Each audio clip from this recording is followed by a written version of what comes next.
আজই চুক্তি ইউএস ইন্ডিয়ার মধ্যে ট্রেড ডিল, কে কি জিতল ও কে কি হারল চলুন দেখেনি। আজকে আন্তর্জাতিক বাণিজ্যে বড় ঘোষণা এসেছে, ইন্ডিয়া আর মার্কিন যুক্তরাষ্ট্রের মধ্যে নতুন ট্রেড ডিল।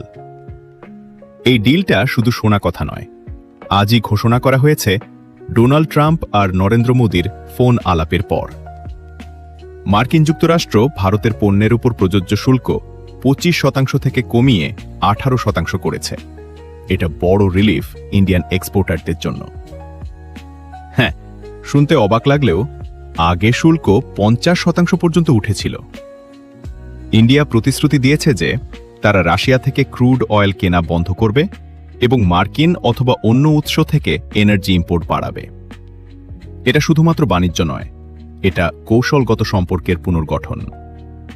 এবার বলি, এটা ভারতের জন্য বড় জিত, কারণ মেড ইন ইন্ডিয়া পণ্য এখন আন্তর্জাতিক বাজারে আরও কম দামে বিক্রি হবে।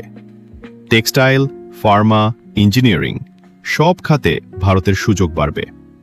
প্রতিবেশী দেশগুলোর চেয়ে কম শুল্কের সুবিধা ভারত পাবে। আর রাশিয়া তেল ইস্যুতে ট্রাম্পকে হাসিয়ে দিল। ইন্ডিয়া নিজস্ব স্বার্থে রাশিয়া বনাম মার্কিন তেলের ওপর সিদ্ধান্ত নিচ্ছে।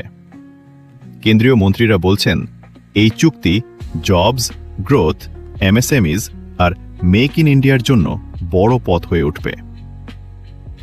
উত্তমাদের পণ্যের শুল্ক কমে গেছে, আর সেখানে বাংলাদেশ, ভিয়েতনাম বা চীনের তুলনায় ভারত আরও ভালো অবস্থানে এসেছে।